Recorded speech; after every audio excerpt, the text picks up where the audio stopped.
Daniel Palmer shifted uncomfortably on the courthouse steps, tugging at his collar as if it might somehow loosen the knot of anxiety in his chest. Today was the day after 8 years of marriage. He and Sophia would officially end things. The marble steps beneath him felt cold and unforgiving, much like the circumstances that had brought him here. His attorney was running late. Rebecca, the woman he'd left Sophia for, had promised to meet him but wasn't answering his calls. The irony wasn't lost on him. 6 months ago, he'd had everything a beautiful wife, a successful career, a home in the suburbs with the perfect view. Now he stood alone, clutching divorce papers, waiting to finalize the biggest mistake of his life. He checked his watch again 15 minutes until the hearing. A black limousine pulled up to the curb, its sleek body gleaming in the morning sunlight. Daniel barely glanced at it, assuming it was bringing some other unfortunate soul to their own legal proceedings. But then the chauffeur stepped out, circled around, and opened the rear door. A woman's leg appeared first elegant, clad in a stiletto heel that probably cost more than Daniel's entire suit. Then she emerged fully, and Daniel felt the world stop spinning. Sophia, but not the Sophia he remembered. This woman stood tall, confident, dressed in a tailored white suit that hugged curves he'd somehow forgotten existed. Her dark hair fell in perfect waves around shoulders that no longer carried the weight of his betrayal. Their eyes met across the courtyard, and for the first time in months, Daniel felt something crack inside him. What happened next would change everything. But to understand this moment, this collision of past and present, we need to go back to where it all began to unravel.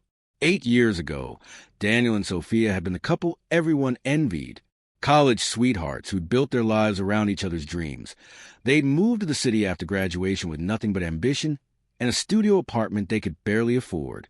Sophia, with her marketing degree and infectious creativity, had started freelancing while Daniel climbed the corporate ladder at Meridian Financial. They'd promised to support each other's goals. Equally, Sophia would establish her own agency, while Daniel worked toward making partner. "We're going to take over the world together," Daniel had whispered on their wedding night. Sophia's head nestled against his chest. "Nothing will ever come between us." For the first 5 years, they'd kept that promise. They moved from their tiny studio to a modest 2-bedroom, then to the suburban dream house as Daniel's salary grew. Sophia had gone from freelancing at their kitchen table to renting a small office space downtown, steadily building a client list for her boutique marketing agency. I landed the Westridge account. Sophia had announced one evening, practically dancing through their front door. "Daniel, this is at the big client I've been chasing for months." Daniel had picked her up and spun her around their kitchen, both laughing. "I never doubted you for a second. You're brilliant." And it was only a matter of time before everyone else figured that out. That night, they'd celebrate with champagne on their back deck, planning the future with stars in their eyes and love in their hearts. Sophia spoke of eventually expanding her agency, perhaps adding a partner or two. Daniel shared his plans to make senior management within 3 years. It was the last truly perfect night they would share. The change came gradually, as most relationship erosions do. Daniel's promotion to senior vice president brought longer hours, more business trips, and a new executive assistant named Rebecca Harris. 28 razor-sharp and ambitious, Rebecca became Daniel's right hand at work. "She's incredible," Daniel told Sophia over their increasingly rare dinners together. "Anticipates everything I need before I even ask. I'd be drowning without her." Sophia smiled, but something in her eyes dimmed a little. "She sounds efficient. More than efficient. She's brilliant. You two would actually get along, you're both so driven." Sophia nodded, pushing food around her plate. "You should bring her to the company Christmas party. I'd like to meet this Wonder Woman." And so he did. Rebecca arrived in a burgundy dress that drew every eye in the room, including Daniel's, a fact not lost on Sophia. Throughout the evening, Sophia watched as Rebecca laughed at Daniel's jokes, touched his arm when speaking to him, and somehow managed to pull him away for just a quick work question multiple times. On the drive home, Sophia was quiet. "What did you think of her?" Daniel asked, oblivious to his wife's discomfort. "She seems very invested in her job," Sophia replied carefully. Daniel laughed. "That's what makes her perfect." Sophia turned to look out the window. her reflection, showing eyes that had begun to understand what her heart couldn't yet accept. Perfect for what exactly? But Daniel had already moved on to discussing an upcoming presentation, missing the weight of her question entirely. The affair began 3 months later. It started innocently late nights at the office, working lunches that stretched into early evenings, text messages about reports that somehow evolved into personal conversations. Sophia was busy herself, pouring everything into her agency as it finally gained momentum. They began to live parallel lives, sharing a home but rarely sharing meaningful time. When Daniel's business trip started, including Rebecca for administrative support, the last barrier fell. The guilt ate at him at first. Each night, he'd come home and look at Sophia beautiful, trusting Sophia, and hate himself a little more. But rather than ending things with Rebecca, he began to create distance from his wife, finding flaws where there were none, picking arguments that would drive them further apart. "Why do we never go out anymore?" he asked one night, knowing full well it was he who always canceled their plans. Sophia looked up from her laptop. "I've suggested dinner 3 times this week, Daniel. You said you were too busy." "Well, I'm not busy now," he snapped. "Now it's 11:30 at night, and I have a client presentation at 7 a.m. She said quietly, "I can't just drop everything the moment you decide you have time for me." He'd scoffed. "This is exactly our problem. Your work always comes first." The irony hung in the air between them, but Sophia was too tired to point out. Instead, she closed her laptop and stood. "I'm going to bed. Join me if you want." He didn't. The beginning of the end came on a Tuesday afternoon. Sophia had forgotten her presentation materials at home and returned unexpectedly to retrieve them. Daniel's phone sat on the kitchen counter, lighting up with a message from Rebecca. Sophia had never been the type to snoop, but something intuition or self-preservation made her glance at the screen. "Asterisk last night was amazing. Can't wait to feel you inside me again. Counting the minutes until Paris next week." Our asterisk. The world tilted violently beneath Sophia's feet. She sat down slowly at their kitchen island, the phone screen burning the words into her memory. With shaking hands, she picked it up, no password required, because what did Daniel have to hide from his trusting wife? Message after message confirmed what that single text had revealed. 8 months of lies. 8 months of betrayal, while she had been building her business and trying to save her marriage. When Daniel came home that night, he found only a note. Asterisk, I know about Rebecca. I won't be here when you return from Paris.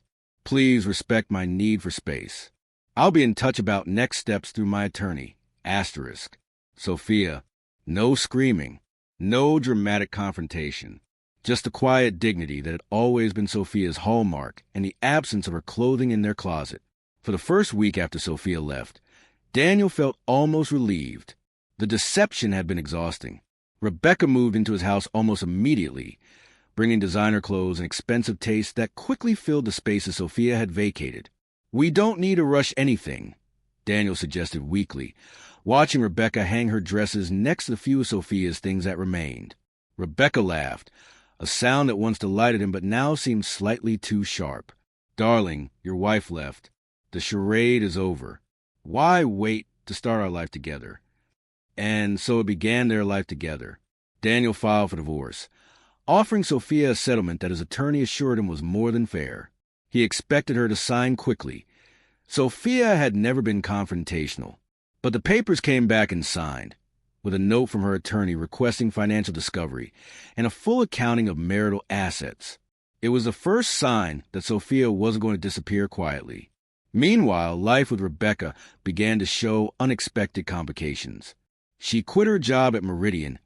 It would be inappropriate now that we're together, and began redecorating the house, spending Daniel's money with an enthusiasm that surprised him. "Don't you think we should discuss these purchases?" he asked after coming home to find a new $15,000 living room set. Rebecca's eyes narrowed slightly. "I thought you wanted to make me happy. The old furniture was so suburban." She said the word like it tasted bad. "Besides, it reminded me of her." Her was how Rebecca always referred to Sophia, never by name, as if to speak it might conjure her predecessor back into existence. As weeks became months, Daniel began to notice other changes in Rebecca. The supportive, understanding woman from the office became demanding and jealous. She questioned his calls, checked his emails, and created scenes when client dinners ran late. "You're acting like I'm cheating on you," he said after one particularly ugly argument. Rebecca's laugh was cold. "Well, we both know what you're capable of, don't we?" The words hit him like a physical blow. He had never seen himself through that lens. Daniel the cheater, Daniel the liar. In Rebecca's mirror, he didn't recognize or like the man he saw. For months after Sophia left, Rebecca announced she was pregnant. Daniel felt the walls of his life closing in, even as he said all the right things about being happy and excited. 2 weeks later, he came home early from a business trip to find Rebecca in their bed with his own boss, Martin Wells.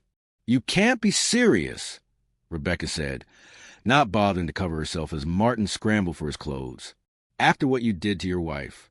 You don't get to play the victim here, Daniel." "But you're pregnant," he managed, his world imploding for the second time in half a year. Rebecca laughed. "No, I'm not. That was just to see how deep your pockets really go. Turns out, not deep enough. Martin here has offered me a much better arrangement." Daniel stood in his own bedroom doorway, watching his boss dress hurriedly, unable to form words that would adequately respond to this betrayal. "I'll be cleared out by morning," Rebecca said. "And Daniel, the baby thing was a test one you actually passed. Too bad it's too late." While Daniel's life was collapsing around him, Sophia was rebuilding hers from the ground up. The first month after leaving had been brutal. She'd moved into a small apartment downtown, sleeping on a mattress on the floor, and cried herself to sleep each night. During the day, she threw herself into work with a ferocity that alarmed her small staff. "Sophia, you need to rest," her assistant Max had urged after finding her asleep at her desk for the third morning in a row. "I can rest when I'm divorced," she replied with a hollow laugh. But grief, like all storms, eventually passes. Or rather, it transforms. For Sophia, it transformed into determination. She started small, replacing her wedding ring with a simple band she bought herself. Then she cut her hair, donated most of her old clothes, and began building a new wardrobe that reflected not Daniel's conservative preferences, but her own creative spirit. The breakthrough came unexpectedly. A major international brand was unhappy with their current marketing agency and reached out to Sophia after seeing her work for Westridge. The project would be her biggest yet, potentially quadrupling her annual revenue. "They want us to pitch next week," she told Max, stunned after the call. "Well, they picked the right time. You've been working like a woman possessed." Sophia smiled, her first genuine smile in months. "Maybe I've been possessed by the ghost of the woman I used to be before I started making myself smaller to fit someone else's life." The pitch was scheduled for the same day she received another letter from Daniel's attorney, pressuring her to accept the settlement offer and move on. Looking at the letter, then at the pitch materials for a campaign that could change her company's trajectory, Sophia made a decision. She wasn't going to settle not in her divorce, and not in her life. Sophia won the international account. Then she won 2 more. 6 months after leaving Daniel, her agency had tripled in size. She moved to a new office in a prestigious downtown building and finally replaced her mattress on the floor with a real bedroom set in a new apartment with a view of the city skyline. On the day her attorney called to confirm her divorce court date, Sophia was in a meeting with investors interested in funding her agency's expansion. She stepped out to take the call. "We appear before Judge Harmon at 10 a.m. on Thursday," her attorney said. "Are you prepared for this?" Daniel's attorney has indicated they plan to be aggressive about the financial settlement. Sophia looked through the glass wall at the investors waiting for her, powerful men and women who believed in her vision. She thought about Daniel, who had once promised to support her dreams but had instead betrayed her when she began to achieve them. "I'm more than prepared," she replied, "and I've had a change of heart about my approach. Tell them I'll see them in court." The week before the divorce hearing, disaster struck for Daniel. An internal audit at Meridian Financial revealed irregularities in accounts he supervised. While Daniel himself wasn't responsible, the trail led clearly to Martin Wells. Likely with Rebecca's assistance, all his assets were temporarily frozen during the investigation. Martin disappeared overnight, his accounts emptied. Rebecca naturally, was nowhere to be found. Daniel's attorney called with the news as he sat in his now half-empty house, Rebecca having taken most of the new furniture when she left. "This complicates your divorce situation," the attorney explained. "With your assets frozen, the settlement offered to your wife is effectively off the table. Can we postpone the hearing?" Daniel asked, desperation creeping into his voice. "Judge Harmon doesn't grant continuances easily. We'll have to appear and explain the situation, ask for temporary orders until your financial situation is resolved. And if Sophia pushes for a resolution now..." The silence on the other end of the line was answer enough. The night before the hearing, Daniel sat alone in his kitchen, nursing a glass of whiskey and staring at a framed photo he'd pulled from a box in the garages and Sophia's wedding day. They looked impossibly young and happy, their whole lives ahead of them.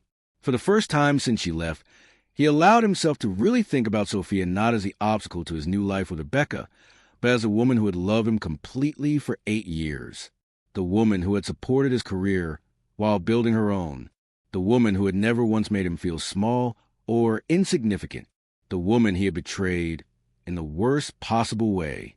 As realization and regret washed over him, his phone buzzed with a text from an unknown number. "Asterisk, I warned you she was just using you. Sorry about your job.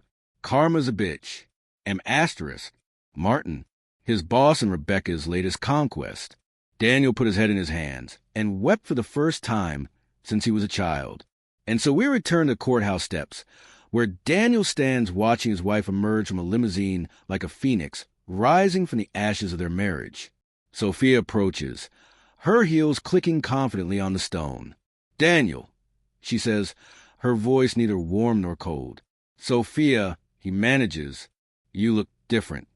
A small smile plays at her lips. "Different than what? The woman who left our house 6 months ago? Or different than the woman you married 8 years ago?" "Both, I suppose." He shifts uncomfortably. "My attorney is running late. Mine is already inside." She gestures toward the courthouse doors. "I heard about the situation at Meridian. That must be difficult." He searches her face for signs of satisfaction or gloating, but finds none. Just a calm assessment that somehow makes him feel worse than if she'd been angry. "Rebecca was working with Martin," he says, unsure why he's sharing this with her. "They set me up, then disappeared together." Sophia nods. "I know. Martin approached me about investing in my agency last month. He mentioned having inside knowledge about Meridian's accounts. I reported him to the SEC. Daniel stares at her, speechless. "I didn't do it for you," she continues. "I did it because it was right. And because I worked too hard to build something legitimate to partner with criminals." "Your agency is doing well?" he asks, genuinely curious for the first time about the business she'd poured her heart into while he was destroying their marriage. "Very well."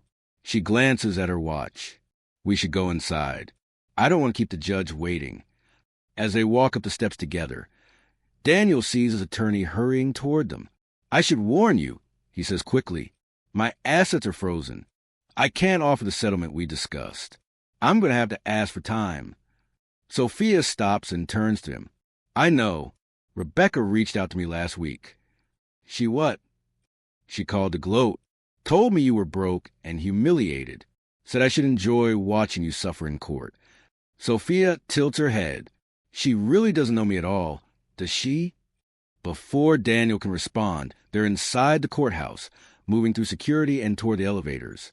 In the confined space, standing closer to Sophia than he has in months, Daniel is overwhelmed by her presence, not just her physical beauty, but the quiet strength she radiates.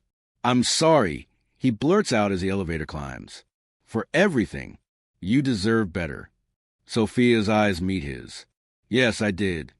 The elevator doors open, and they step into the hallway outside the courtroom. Daniel's attorney reaches them, flustered and apologetic about his tardiness. Sophia's attorney, a poised woman in her 50s, approaches from the other direction. "Can we have a moment?" Sophia asks both lawyers. They exchange glances but step away, leaving Daniel and Sophia in a small bubble of privacy in the busy hallway. "I spent months trying to understand why," Sophia says quietly.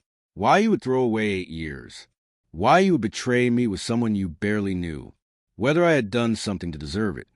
Daniel shakes his head. No, Sophia. You were perfect. I was the one who... She holds up a hand, stopping him. I don't need your explanation anymore. I needed it then, but now...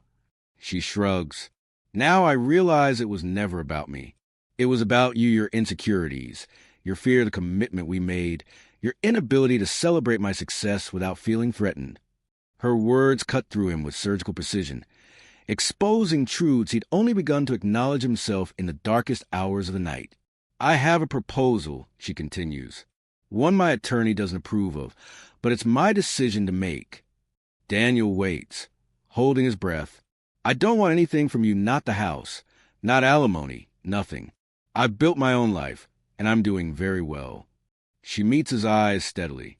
But I also don't want to see you destroyed. Despite everything, that's not who I am. What are you suggesting? He asks, barely able to form the words. A clean break. You keep whatever assets remain after your legal troubles are sorted. I keep my business and the life I built. We walk away and start fresh separately. Daniel stares at her, disbelief washing over him. After everything he'd done, she was offering mercy rather than retribution. Why would you do this? He whispers. Sophia smiles, and for a moment, he sees a glimpse of the woman he fell in love with all those years ago. Because holding on to anger only hurts me. And because I realized something important through all this. What's that? That sometimes losing everything is the only way to find yourself. She straightens her shoulders. The girl you married wouldn't have survived what you did to her. But the woman standing in front of you now, she's stronger for having been broken. The courtroom doors open, and the bailiff calls their case. As they turn to enter, Daniel touches Sophia's arm lightly. For what it's worth, he says, I think I love the idea of who I was when I was with you. And when you started becoming so successful on your own, I was afraid you wouldn't need that person anymore. Sophia looks at him one last time. The tragedy, Daniel, is that I never stopped needing you. I just stopped needing you to validate me. She takes a deep breath. And that's when you stopped seeing me at all. The divorce proceedings were brief and surprisingly amicable. The judge, accustomed to acrimony and bitter disputes, seemed almost disappointed by the straightforward agreement. Sophia's attorney presented the terms. Daniel's attorney accepted them with visible relief. And within 45 minutes, 8 years of marriage were legally dissolved. As they left the courtroom, Daniel felt a strange mix of grief and liberation. The weight of his deception had been lifted, replaced by the lighter but still significant burden of regret. Outside on the courthouse steps, Sophia paused before heading back to her waiting limousine. What will you do now? She asked. Daniel shrugged. Start over, I guess. Rebuild. He managed a small smile. Maybe take some inspiration from you. Find yourself first, she advised. The real you, not the one you think others want to see. As Sophia walked away, Daniel called after her. Sophia, thank you. Not for today, but for the 8 years you gave me. I'm sorry I didn't treasure you the way I should have. She turned back, the sunlight catching in her hair. Maybe that's the lesson in all this. Sometimes we don't recognize the value of what we have until we've lost it. Daniel watched as she slid into the limousine, the door closing behind her with a quiet finality. The car pulled away from the curb, carrying Sophia toward her future she had built from the ashes of his betrayal. Standing alone on the courthouse steps, Daniel realized that while he had lost his wife, his lover, his home, and possibly his career, he had gained something unexpected, clarity. For the first time in years, he saw himself clearly, his weaknesses, his failures, and also his potential to change. As he descended the steps and walked toward an uncertain future, Daniel carried with him the most valuable gift Sophia could have given him, not forgiveness, but the opportunity to earn his own. 6 months later, Daniel stood outside the newly opened headquarters of Palmer Consulting Group. After the investigation cleared him of wrongdoing at Meridian, he decided not to return to corporate finance. Instead, he'd use his expertise to start a small firm helping entrepreneurs manage their growth sustainably. His phone buzzed with news alert Sophia's agency had just been acquired by one of the largest marketing firms in the country. with Sophia named as their new chief creative officer. The photo accompanying the article showed her smiling confidently, looking every bit the successful businesswoman she had become. Daniel smiled too, feeling genuine happiness for her success without the insecurity that had once poisoned their relationship. He took a deep breath and pushed open the door to his new office, ready to help others learn from his mistakes, to recognize the value of integrity, honesty, and appreciating what truly matters before it's too late. Some lessons come at an unimaginable cost, but if we're brave enough to face them, even our greatest failures could become the foundation for a more authentic life.